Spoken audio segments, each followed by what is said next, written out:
Welcome to Sanjay Pande classes. सबसे पहले तो हमको ये बताना है कि 11th-12th के जो नए बैचेज अभी शुरू हुए हैं, जो बच्चे अब देर से ज्वाइन कर रहे हैं, उनको एक्स्ट्रा क्लास लेकर के हम लोग अलग से कवर कराएंगे, ठीक है।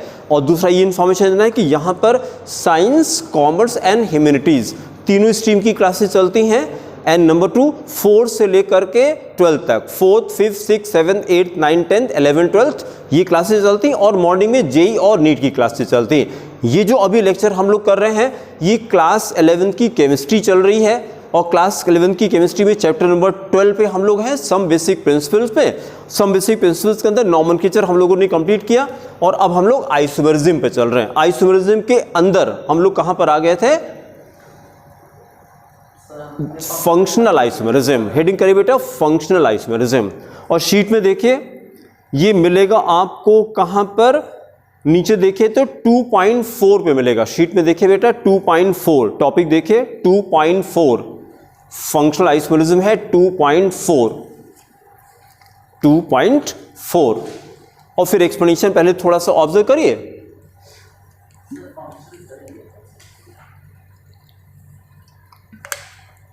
देखिए, ट्राई टू अंडरस्टैंड। इसका पहला दिन है क्लास में, ठीक है।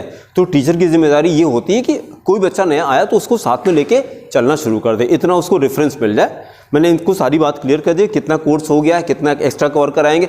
ये नहीं कि बस आगे बैटिंग करना चालू कर दी, उसको क्या पता पहला दिन है, ठीक है। तो फंक्शनल आइसोमेरिज्म हम लोग कर रहे थे। फंक्शनल की डेफिनेशन कर चुके थे, थोड़ी सी डेफिनेशन में रिपीट कर दें कि आप रेट कर सकें। जिसको अभी तक हम लोग आइसोमेरिज्म के नाम पे जानते थे, क्लास 10th में डेफिनेशन रटते थे ना, compounds having same molecular formula but having different structural formula, they're called isomers. ये फंक्शनल आइसोमेरिज्म की ही डेफिनेशन थी। जो डेफिनेशन पहले से हम लोग को पता था वो फंक्शनल की ही डेफिनेशन थी। क्यों? क्योंकि जैसे जब किसी कंपाउंड का स्ट्रक्चर चेंज करेंगे, ये कंपाउंड देखिएगा श्रेया, अगर हमने एक कंपाउंड ये ले लिया, ब्यूटेन है, 4 कार्बन है ब्यूटेन, और इसमें हमने एक ब्रांचिंग कर दिया 1, 2, 3 और चौथा कार्बन ऐसे लगा दिया। ये नॉर्मल ब्यूटेन है, ये आइसोब्यूटेन है। जैसे ही कंपाउंड की ब्रांचिंग करते हैं तो इसकी सरफेस एरिया कम हो जाती है। जब कंपाउंड में ब्रांचिंग करते हैं, इसकी सरफेस एरिया ज्यादा है, इसकी सरफेस एरिया कम है। नॉर्मल कंपाउंड की सरफेस एरिया हमेशा ज्यादा होती है। अगर कंपाउंड की सरफेस एरिया कम हो जाती है तो कंपाउंड का बॉइलिंग पॉइंट भी कम हो जाता है। ये कंपाउंड, ये सेंटेंस कॉपी में नोट कर लीजिए, कंपाउंड्स हैविंग मोर ब्रांचिंग, बल्कि हाइड्रोकार्बन्स कर लीजिए, कंपाउंड के ब्रैकेट में हाइड्रोकार्बन लिख लीजिए, hydrocarbons having more branching, having more branching has lowest boiling point. Hydrocarbon having more branching has lowest boiling point. तो आप देखिए, ये क्वेश्चन आपको कई जगह मिलेगा। हो सकता है अभी किसी न किसी टेस्ट में ये क्वेश्चन मिलेगा आपको कि आपको हमने नॉर्मल ब्यूटेन दे दिया और आइसोब्यूटेन दे दिया, किस कंपाउंड का बॉइलिंग पॉइंट सबसे ज्यादा है श्रेया और क्यों? ना, उल्टा हो गया। मैंने पूछा कि which compound has higher boiling point. Higher boiling point first वाला हो जाएगा ना, किसका बॉइलिंग पॉइंट ज्यादा है? तो आंसर होगा नॉर्मल एल्केन्स, नॉर्मल एल्केन। जिस कंपाउंड में ब्रांचिंग नहीं है उसका बॉइलिंग पॉइंट सबसे ज्यादा होता है। तो आपको अगर कोई हम एल्केन दे देते हैं, अच्छा एक क्वेश्चन ऐसे ओरली सब लोग बता दिए, एल्केन, एल्कीन, अल्काइन। हितेश सुनिए बेटा, एल्केन, एल्कीन, अल्काइन, इसमें से किस हाइड्रोकार्बन को आप एज अ फ्यूल यूज करोगे और क्यों? बहुत अच्छा, हाँ, एल्कीन का नाम तो बताया नहीं हमने, ना स्ट्रक्चर बताया। एल्कीन अल्काइन का तो मैंने स्ट्रक्चर बताया नहीं, तो सरफेस एरिया आपको कैसे पता लग गया? आपको ऑप्ट करना है एल्केन, एल्कीन, अल्काइन। जैसे जैसे देखिए, जैसे जैसे अनसेचुरेशन, ये क्या हो रहा है? अनसेचुरेशन, हाँ, बढ़ रहा है। जितने बेटा एक लाइट ऑन कर दी पीछे से, जो नीचे वाली लाइट है ना एक्सट्रीम लेफ्ट, उसी में से सेकंड लाइट ऑन करिए, सेकंड, हाँ बस ठीक है। जैसे जैसे अनसेचुरेशन इंक्रीज कर रहा है, 10th में आपने याद किया हो अगर, कि जब हाइड्रोकार्बन को जलाते हैं तो दो कलर आता है फ्लेम में, एक ब्लू कलर आता है, एक येलो कलर आता है। कुछ ऐसा कुछ याद आता है? तो कब ब्लू देता है, कब येलो देता है? कब ब्लू देता है, कब येलो देता है? हाँ, बहुत अच्छा, तो येलो देता है। कभी आपने देखा है कि कभी कभी बर्तन काले हो जाते हैं और कभी कभी नहीं होते हैं, गैस के ऊपर ही, दोनों में आता है, ठीक है। जैसे जैसे आप एल्केन्स की जो कैल्फिक वैल्यू है, कैल्फिक वैल्यू किसको कहते हैं? 1 मोल हाइड्रोकार्बन को जब बर्न करते हैं तो जितनी एनर्जी मिलती है उसी को कैल्फिक वैल्यू कहा जाता है, ठीक है। तो इसकी कैल्फिक वैल्यू ज्यादा है। आंसर आपका सही था कि अमंग एल्केन, एल्किन, अल्काइन कौन सा हाइड्रोकार्बन हम प्रेफर करते हैं? एल्केन को प्रेफर करते हैं, ठीक है। अब एल्केन के अंदर भी आपसे क्वेश्चन करते हैं कि एल्केन के अंदर कौन सा एल्केन प्रेफर करेंगे, तो बोलेंगे हाँ, नहीं कम होगी, हाँ नहीं ज्यादा होगी, ठीक है, हाँ, क्योंकि जैसे जिसकी ब्रांचिंग ज्यादा है उसकी सरफेस एरिया कम होगी, उसका बॉइलिंग पॉइंट लोएस्ट हो जाएगा। जैसे आपको ये बता दें पेंटेन के 3 आइसोमर होते हैं। अब आप बताइएगा, आंसर बताइएगा, नो पेंटेन, आइसोपेंटेन, नियोपेंटेन, कौन सा पेंटेन आप प्रेफर करेंगे और क्यों?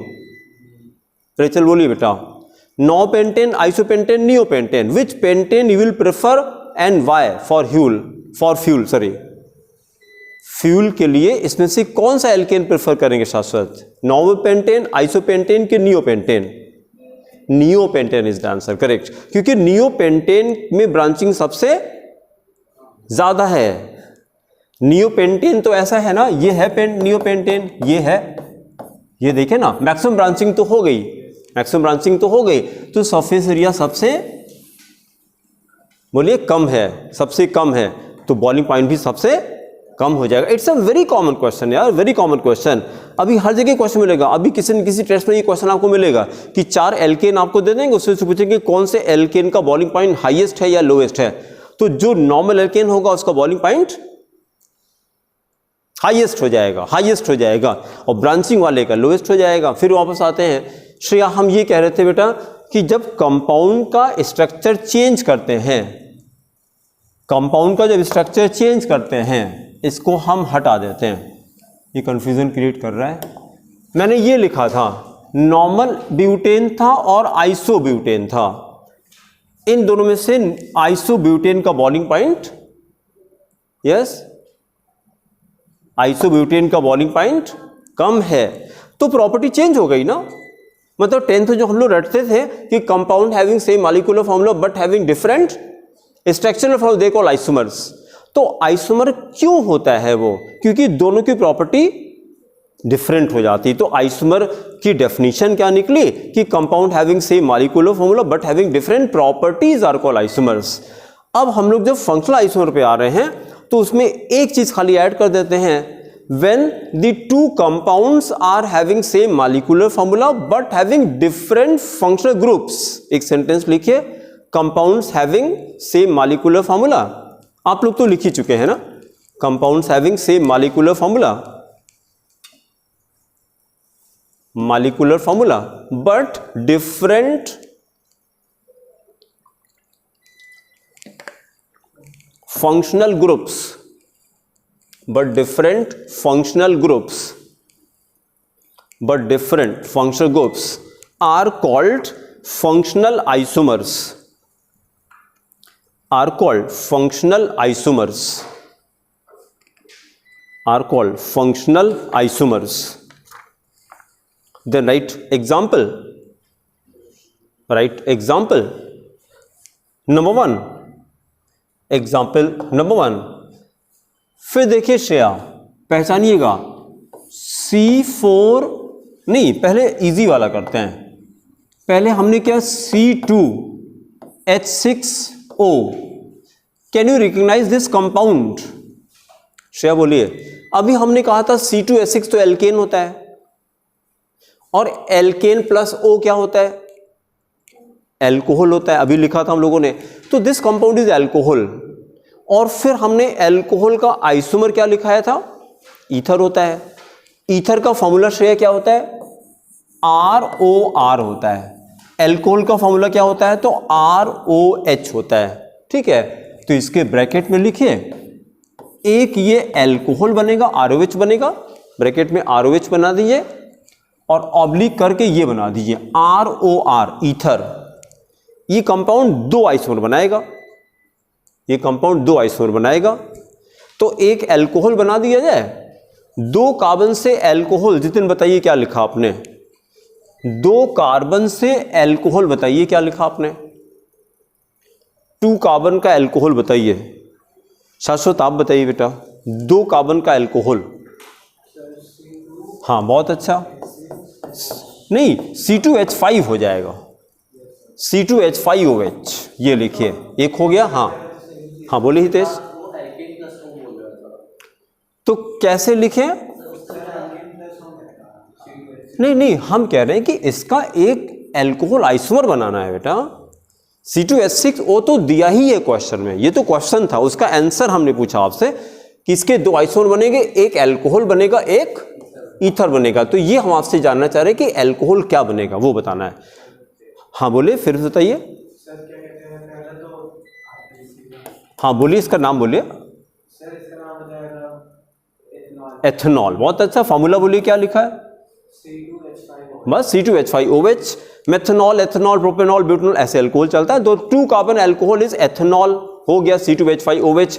फिर दूसरा आइसोमर हमको ईथर बनाना है, तो ROR, टोटल कार्बन कितने? 2 कार्बन, 2 कार्बन को 2 R में डिवाइड कर दीजिए। यस, बहुत अच्छा। स्ट्रक्चर बता दीजिए श्रेया। बहुत अच्छा, वेरी गुड। तो ये हो गया CH3OCH3, CH3OCH3। देखिए श्रेया ने क्या बोला, कोई रिपीट करे? क्या बोला इन्होंने? कोई रिपीट नहीं करेगा। श्रेया ने क्या बोला इसका नॉमेनक्लेचर? ये श्रेया ने भी इसका नॉमेनक्लेचर बोला, वही हम सुनना चाह रहे हैं, रिपीट करिए। यस,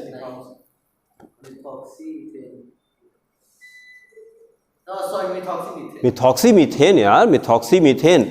एक कार्बन इधर, एक कार्बन इधर है, मिथॉक्सीमीथेन। तो C2H6O के कितने आइसोमर? 2 आइसोमर बने हैं। ठीक है, एक और करिए जो अभी टेस्ट में हम लोगों ने किया था। दूसरा कंपाउंड लिखिए C4H10O,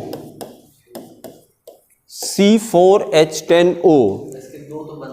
अब रुक जाइए, अब तो करने जा रहे हैं ना।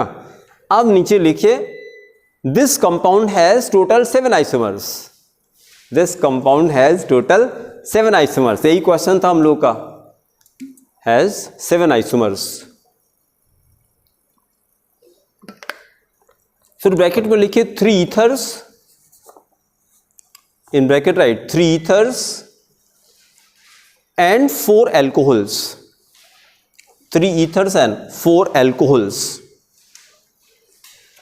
अब नीचे हेडिंग करिए ईथर्स। पहले 3 ईथर ड्रॉ करते हैं। तो पहला तो ईथर वो है जिसमें दोनों तरफ 2-2 कार्बन डाल दीजिए। ROR होता है ईथर का फॉर्मूला, ROR। टोटल 4 कार्बन है, तो 2 कार्बन इधर डाल दीजिए, तो C2H5O। फिर क्या लिख दें? C2H5, एक आइसोमर ये हो गया। लिखते चलिए, C2H5O, C2H5, C2H5O, C2H5। अभी रुक जाइए, नॉमेनक्लेचर बोलिए पहले इसका, सबके नाम भी लिखना है ना। एग्जामिनेशन में अगर आपको आइसोमर ड्रॉ करने को आता है तो आपने आइसोमर ड्रॉ कर दिया, उसके बाद किसी बच्चे ने साथ में नाम भी लिखा है, तो टीचर मजबूर होगा कि नहीं उसको ज्यादा नंबर देने के लिए? बिल्कुल होता है। आप ना आप देख लीजिए, एक चीज हिते जान लीजिए, नंबर मिलते नहीं, नंबर छीने जाते हैं टीचर से। टीचर को हेल्पलेस कर दीजिए, मजबूर हो जाए। जैसे आपने रजनीश का नाम सुना है, रजनीश ओशो, बहुत बड़े फिलोसफर रहे ये, ठीक है, अब तो उनकी डेथ हो चुकी है। अमेरिकन गवर्नमेंट हिल गई थी इंडियन फिलोसफर से। इलाहाबाद यूनिवर्सिटी के स्टूडेंट थे, फिलोसफी उनका सब्जेक्ट था, कॉपी चेक हुई तो यूनिवर्सिटी के प्रोफेसर कह रहे हैं कि कहाँ नंबर काटें, तो और फ्रेंड्स थे तो बोले नहीं काटे तो दो पूरा, फिर 100 में 100 दे दें। हाँ दो, दिया। फिलोसफी जैसे सब्जेक्ट में 100 दिया। आर्ट्स के सब्जेक्ट में, ह्यूमैनिटी के सब्जेक्ट में 100 नंबर लाना मजाक नहीं होता यार। 100 में 100 मिला है उनको। फिर उसके बाद कुछ दिन उन्होंने यहाँ यूनिवर्सिटी में पढ़ाया, फिर कुछ दिन भोपाल यूनिवर्सिटी में पढ़ाया, और उसका रिजाइन कर दिया। रिजाइन करके क्यों रिजाइन किया? क्योंकि वो जहां भी खड़े होते थे फिलॉसफी चालू कर देते थे। तो जैसे क्लास लेने जा रहे हैं और रास्ते में किसी स्टूडेंट ने क्वेश्चन पूछा, वहीं चालू हो गया, वहीं क्लास चालू हो गई, फिर याद ही नहीं रहता था कि क्लास में बच्चे वेट कर रहे हैं। फिर अल्टीमेटली उन्होंने डिसाइड किया कि ऐसे बहुत सारे बच्चों को नुकसान हो रहा है, देन ही resign from the university and फिर ही शिफ्टेड टू अमेरिका। वहां पे हजारों लाखों डिसाइपल्स बने हैं, अमेरिकन गवर्नमेंट को थ्रेट हो गया, वहां पे पूरी एक कॉलोनी बना दिया इन्होंने, वहां पे जमीन परचेज किया, बहुत बड़ी जमीन परचेज किया। तो CIA एजेंसी है ना अमेरिका की, वो घबरा गई उनसे कि ये इंडियन है, कोई आया है यहाँ पर धीरे धीरे घुसपैठ कर रहा है। फिर वहां से उनको अमेरिकन गवर्नमेंट ने बाहर भेज दिया। हेलीकॉप्टर से आते थे, हेलीकॉप्टर से जाते थे, और गवर्नमेंट हिल गई थी क्योंकि नेटवर्क बहुत तगड़ा बन गया था। तो आप कुछ नहीं कह सकते, नंबर, मैंने ये कहा कि नंबर मिलते नहीं है, नंबर छीनने पड़ते हैं टीचर से। भाई आपने खाली स्ट्रक्चर बना दिया, किसी बच्चे ने नाम भी लिख दिया, तो फेवर तो होगा ही यार, टीचर तो फेवर करेगा ना कि उसने ज्यादा इंफॉर्मेशन दिया है। तो बस इसकी आदत डालिए, नॉमेनक्लेचर जरूर लिखेगा। क्या नाम लिखा है इसका आपने? इथॉक्सी इथेन लिखी है, डाइथाइल ईथर लिखिए, दोनों कंपाउंड है, डाइथाइल ईथर, इथॉक्सी इथेन। एक आइसोमर ऐसा करते हैं, एक तरफ एक कार्बन, एक तरफ 3 कार्बन कर देते हैं, तो दूसरा आइसोमर कर दीजिए, नंबर 2 कर दीजिए। तो हमने एक तरफ एक कार्बन कर दिया CH3, दूसरी तरफ 3 कार्बन कर दिया, तो 3 ऐसे लिखा हमने CH2 CH2 एंड CH3, और इसका रीजन था इसको एक साथ भी लिख सकते थे C3H7, लेकिन वो नहीं लिखा हमने। क्यों नहीं लिखा? क्योंकि इसको हम लिखेंगे N प्रोपाइल, तो कोई आपको आपत्ति होगी अगर प्रोपाइल को हमने N प्रोपाइल लिखा? तो आपको कोई दिक्कत? अच्छा, N प्रोपाइल लिखा तो N का अगला आइसोमर क्या हो सकता है? आइसो हो सकता है, तो अगला आइसोमर हो जाएगा। तो इसका नॉमेनक्लेचर लिखिए methyl, then write N propyl. N कैसे लिखते हैं? स्मॉल n के बाद हाइफन लगाते हैं, मिथाइल फिर N propyl and then ether, N propyl ether. तो जब इतना हो गया तो तीसरा आप खुद ही बता देंगे। तो तीसरा हो गया, क्या हो गया? CH3O। फिर बताइए क्या लिखें? आइसोप्रोपाइल कैसे लिखें? आइसोप्रोपाइल ऐसे होता है, देखिए CH3 CH और एक CH3 ऊपर लगाएं कि नीचे लगाएं? कहीं भी लगा दें, कहीं भी लगा दें। नॉर्मली हम लोग ऊपर लगाते हैं। ये इसको रट लिया कि ये आइसोप्रोपाइल होता है। इसको देखिए जरा, अगर ऐसे लिखें तो कोई दिक्कत है? CH3 CH3 CH, एक ही तो है दोनों ना, खाली डिजाइन बदल गई बस। तो बुक में ऐसे भी छपा रहता है, तो परेशान नहीं होना है। या इसी को कंडेंस कर देते हैं, CH3 होल ट्वाइस, 2 मिथाइल था ना, और फिर क्या करते हैं CH। अब जिसने प्रैक्टिस नहीं किया उसको लगेगा ये कहाँ आइसो होता है यार, आइसो तो ऐसे होता है। आइसो की आदत पड़ेगी कि तो हाथ पैर फैला के 90 डिग्री पे रहता है तो ये भी आइसो है, ये और ये दोनों एक ही कंपाउंड कंडेंस फॉर्म में किया है इसने। तो आइसो हम यहाँ पे बनाते हैं, यही वाला कॉपी कर देते हैं। CH, एक CH3 इधर लगा दिए, एक CH3 इधर लगा दीजिए, और नाम बोलिए क्या हो गया? ये तो हो गया मिथाइल, और ये क्या हो गया? आइसोप्रोपाइल, और फिर लास्ट में ईथर लगा दीजिए। लिखिए मिथाइल आइसोप्रोपाइल ईथर। कितने हो गए ईथर के? 3 आइसोमर हो गए, तो 3 ही करने थे हमको ईथर के, 3 आइसोमर। अब हेडिंग करिए एल्कोहल्स। नाउ राइट, एल्कोहल कितने बनाने हैं? 4 बनाने हैं। एल्कोहल के 4 आइसोमर बनाने। पहला तो बना दीजिए N ब्यूटाइल एल्कोहल, ये तो बना देंगे आप ना। नाम लिखिए पहले वर्ड्स में N butyl alcohol, normal butyl alcohol. तो ये तो आसान है ना, 4 कार्बन CH3 नहीं CH2 sorry CH3 CH2 CH2 CH2OH, N butyl alcohol. अगर N हो गया तो जितिन अगला क्या होगा? आइसो हो जाएगा। आइसो कैसे शुरू किया? CH3 CH, ऊपर नीचे क्या कर दें? CH3 लगा दें, ऊपर या नीचे कहीं भी लगा दें। ये क्या बन गया? आइसो बन गया। अब इसी के आगे क्या करें, कितना और लगा दें, एक लगा दें, बस 3 तो हो ही गया, एक ही लगाना था, तो ये हो गया CH2 लास्ट में OH आ गया। तो नॉर्मल ब्यूटाइल अल्कोहल ये हो गया आइसोब्यूटाइल अल्कोहल, यस, हाँ, नियो ब्यूटाइल अल्कोहल। तीसरा लिखिए, वर्ड्स में लिखिए neo butyl alcohol. Neo butyl alcohol, neo कैसे लिखा जाता है श्रेया? नियो ऐसे लिखा जाता है जब सेकेंड कार्बन पे 2 बार मिथाइल लगा रहता है। जब सेकेंड पे 1 बार मिथाइल होता है तो उसको आइसो कहते हैं, और सेकेंड पे 2 बार मिथाइल होता है तो उसको नियो कहते हैं। ठीक है, तो हमको बता दीजिए, neo compounds will have prefix what in IPC nomenclature? What is the prefix of neo compounds in the IPC nomenclature?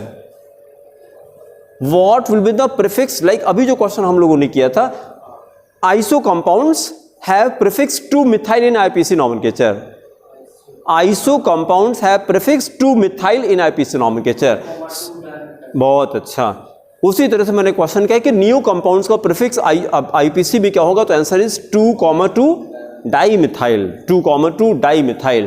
तो यहां भी वही काम किया, नियो ब्यूटाइल बनाने के लिए हमने क्या किया, सेकेंड कार्बन पे 2 बार मिथाइल लगा दी ऊपर नीचे, तो एक ऊपर कर दिया, एक नीचे कर दिया, 4 कार्बन तो हो गए, बस एक OH लगा दीजिए, कंप्लीट हो गया। This became neo butyl alcohol. एक आइसोमर और बना दीजिए, लिखिए butan two ol, butan two ol, चौथा isomer, butan two ol, butan two ol. कैसे लिखें, CH3 CH2, सेकेंड पे OH लगा दिया और फिर CH3 कर दिया, butane two ol, butan two all. अब कॉपी बंद करके कोई 7 आइसोमर हमको बता दे, C4H10OH के 7 आइसोमर बताने हैं। हितेश बोलिए, जितना याद आए, नहीं याद आएगा तो कोई बात नहीं, कॉपी से देख के बोलेंगे। 3 ईथर पहले बता दीजिए, 3 ईथर पहले, अल्कोहल बता दीजिए। बहुत अच्छा, हाँ, नॉर्मल हो, isobutyl alcohol, neo butyl alcohol, हाँ, ब्यूटेन टू ऑल, हाँ सेम है, ब्यूटेन टू ऑल है ना, हाँ 3 ईथर बताने हैं। नहीं, इथॉक्सी, हाँ।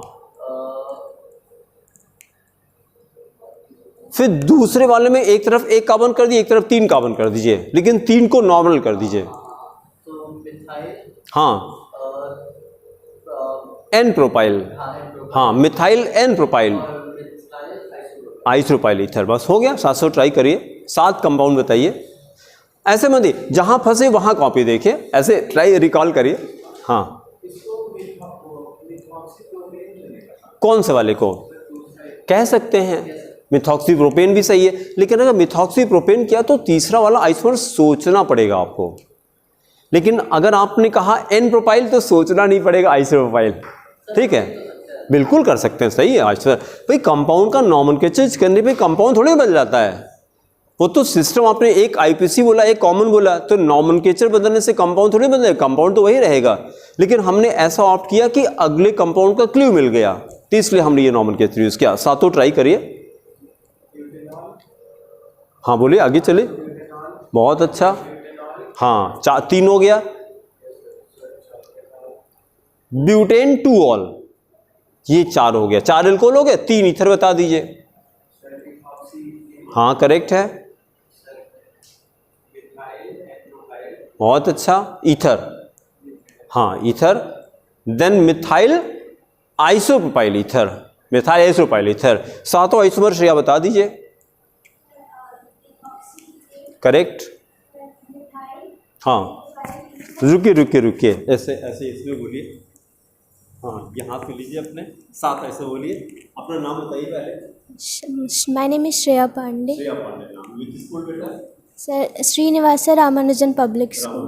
ठीक है, 7 C4H10O के 7 आइसोमर बताइएगा। Sir, the first one is ethoxy ethane. For the ethers of it, there are 3 ether isomers. The first one is the ethoxy ethane. The second one is the methyl N-propyl ether. The third one is methyl isopropyl ether. Then there is butane 2-all. There are 4 alcohol isomers. Butane 2-all,